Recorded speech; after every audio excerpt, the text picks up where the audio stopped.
अस्सलाम वालेकुम, नमस्ते, वाहेगुरु, गुड डे। तो जनाब, मैं आपकी खिदमत में एक मर्तबा फिर हाज़िर हूँ कोरोना पे बात करने के लिए। तो मैं कोरोना के बारे में थोड़ी सी बात करूँगा और उसके बाद जो मेरी टॉक होगी वो कोरोना का जो दिमाग पे असर होता है या पूरे नर्वस सिस्टम पे, यानी कि दिमाग, स्पाइनल कॉर्ड या हरामगस, नर्व्स या नसें और मसल्स या पट्टे या नर्व और मसल के बीच में जो जंक्शन है जिसको न्यूरोमस्कुलर जंक्शन कहते हैं, उस पे जो कोरोना के असरात होते हैं उस पे बात करूँगा। तो कोरोना प्राइमरीली जो है वो वायरसेस की एक फैमिली है। ये एक वायरस नहीं है, ये पूरी फैमिली है और उसमें भी मुख्तलिफ ग्रुप्स हैं, अल्फ़ा बीटा वगैरह। अब ये कोरोना वायरसेस मुख्तलिफ बीमारियां करते हैं, मुख्तलिफ वायरसेस मुख्तलिफ बीमारियां करते हैं। ज़्यादातर हमारे सांस के निज़ाम को मुतासिर करते हैं, उसके बाद हमारे आंतों को, जिगर को और फिर आखिर में नर्वस सिस्टम को भी मुतासिर करते हैं। तो जिस कोरोना के बारे में हम बात करेंगे वो तो इस नई बीमारी के बारे में बात करेंगे जिसको कोविड-19 कहते हैं। तो कोरोना है, वी वायरस है, डी डिजीज़ है और 2019 में ये बीमारी आई थी, तो इसको हम कोविड-19 कहते हैं। ये सारे जो कोरोना वायरसेस हैं ये नज़ला ज़ुकाम खांसी काफ़ी करवाते हैं। जितने भी नज़ले ज़ुकाम खांसी के केसेस आते हैं उसमें 15% केसेस कोरोना वायरसेस की वजह से होते हैं। तो ये जो कोविड-19 है ये नर्वस सिस्टम को मुख्तलिफ तरीक़ों से मुतासिर करती है। कुछ उसके डायरेक्ट इफ़ेक्ट होते हैं, कुछ उसके इनडायरेक्ट इफ़ेक्ट होते हैं। कुछ जो कोरोना के इलाज के लिए जो दवाइयाँ इस्तेमाल होती हैं उसके असरात होते हैं और कुछ जिन लोगों को पहले से ही कोई न्यूरोलॉजिक डिसऑर्डर हो, दिमाग की बीमारी हो, तो उनमें अगर कोरोना हो जाए तो उन बीमारियों पे असर पड़ता है। तो पहले हम बात करेंगे जो डायरेक्ट और इनडायरेक्ट इफ़ेक्ट कोरोना के होते हैं। तो कोरोना जनरली ओवरऑल 1/4 से 1/3 लोगों को जिनको कोविड-19 बीमारी होती है उसमें नर्वस सिस्टम मुतासिर होता है। वो बहुत शदीद भी हो सकता है और बहुत हल्का भी हो सकता है। तो जितने भी वो नर्वस सिस्टम रिलेटेड अलामत होती हैं उनको हम वन बाय वन डिस्क्राइब करते हैं। पहली जो चीज़ है हमारी सूंघने की सलाहियत का चले जाना और दूसरा हमारे चखने की सलाहियत को चले जाना। ये दोनों चीज़ें, दोनों अलामत जब चाइना में ये बीमारी आई थी वुहान में, तो वहाँ पे तकरीबन 5 से 6% लोगों में ये डिस्क्राइब की गई थी, लेकिन बाद में इटली से तकरीबन 20% लोगों में ये अलामत ज़ाहिर हुई थी। एक थोड़ी सी और सी रिपोर्ट है, जर्मनी में 90% लोगों में ये चीज़ रिपोर्ट हुई थी। तो अगर हम बीच वाला फिगर लें तो तकरीबन 20% लोगों में सूंघने की सलाहियत या चखने की सलाहियत या दोनों मुतासिर होती हैं और ये दोनों अलामत सांस की अलामत यानी कि नज़ला ज़ुकाम, खांसी, गले का ख़राब होना या उनके साथ बुखार का होना उसके साथ भी हो सकती हैं और उससे हटके भी हो सकती हैं। हो सकता है ये सबसे शुरुआती अलामत हों कुछ पेशेंट्स में। दूसरा जो असर आता है दिमाग पे, वो दिमाग की जो सोचने समझने की सलाहियत है, जो हमारी जागने की सलाहियत है, उस पे असर पड़ता है। इसको हम अपनी मेडिकल लैंग्वेज में कहते हैं इंसेफ्लोपैथी। तो इसमें लोग गुनूदगी में भी जा सकते हैं, कंफ्यूज भी हो सकते हैं, बेचैन भी हो सकते हैं, बहुत उनमें गुस्सा और एग्रेशन भी आ सकती है, एजिटेशन भी हो सकती है, और अगर बहुत ही खतरनाक तरीके से दिमाग पे असर हो, बहुत बुरा असर हो, तो कोमा में भी जा सकते हैं। अब ये सारी चीज़ें क्यों होती हैं? इसकी बहुत सारी वजूहात हो सकती हैं, और किसी एक पेशेंट में एक से ज़्यादा वजह भी हो सकती हैं।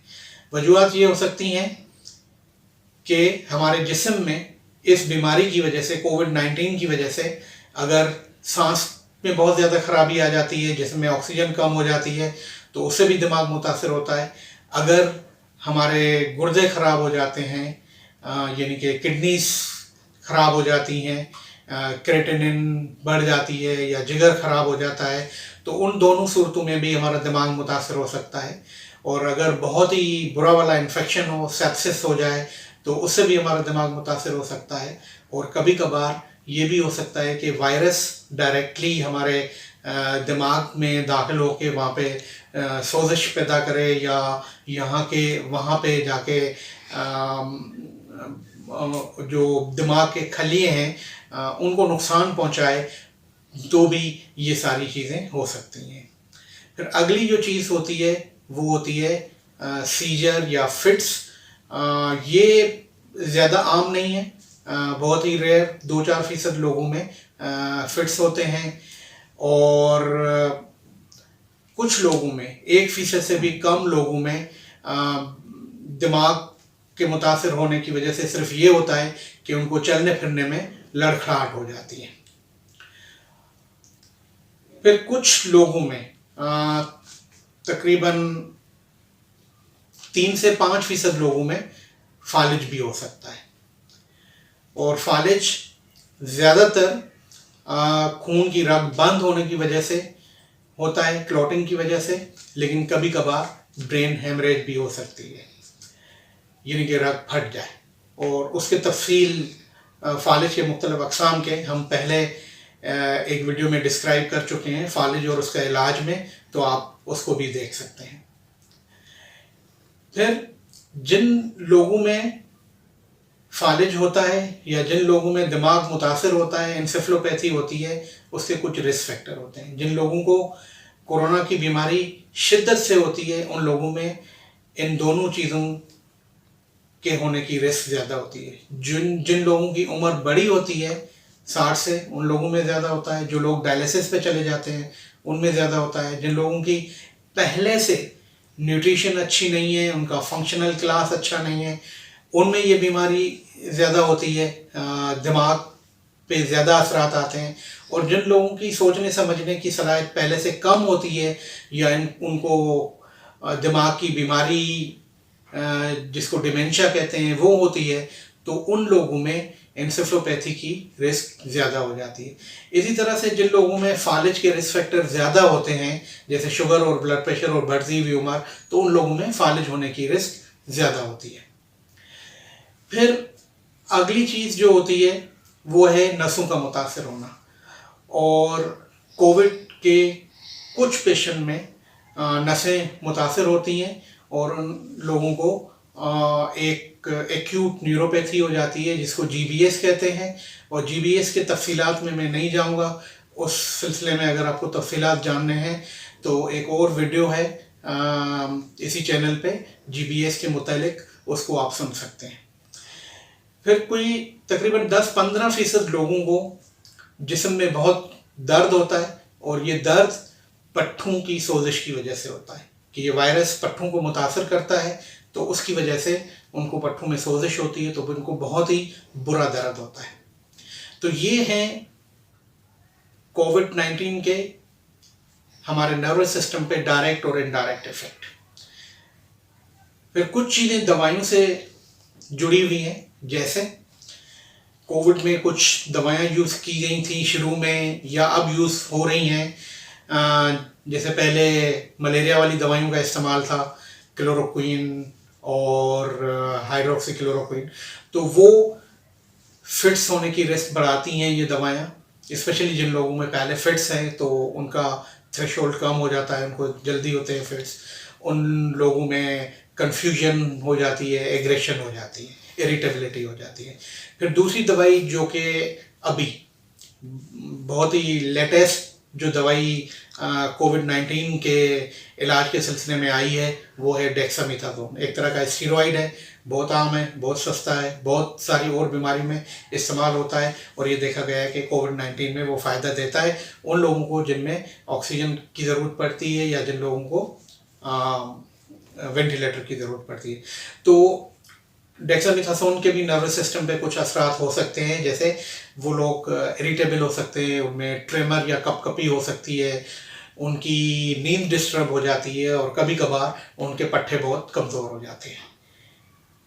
और आखिर में वो लोग जिनको पहले से कोई न्यूरोलॉजिकल बीमारी है, जैसे पहले से किसी को एपिलेप्सी या फिट्स या सीजर्स हैं, तो उन लोगों में कोविड-19 होने की वजह से उसकी थ्रेशोल्ड कम हो सकती है, उनका कंट्रोल बिगड़ सकता है, हो सकता है उनमें कोविड के आने के बाद सीजर्स हो जाएं। और इसी तरह से जिन लोगों को कुछ न्यूरोमस्कुलर जंक्शन की बीमारियां हों, जैसे माइस्थेनिया ग्रेविस है या मायोपैथीज हैं, इन लोगों को ऐसी दवाइयों की ज़रूरत पड़ती है जिनसे हमारा इम्यून सिस्टम कमज़ोर होता है।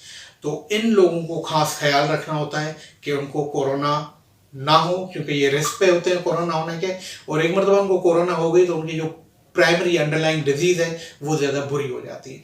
तो उन लोगों को इस बीमारी से कोविड-19 से बचने के लिए एक्स्ट्रा केयर करने की ज़रूरत है।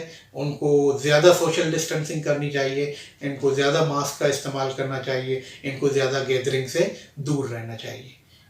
अल्लाह हाफ़िज़।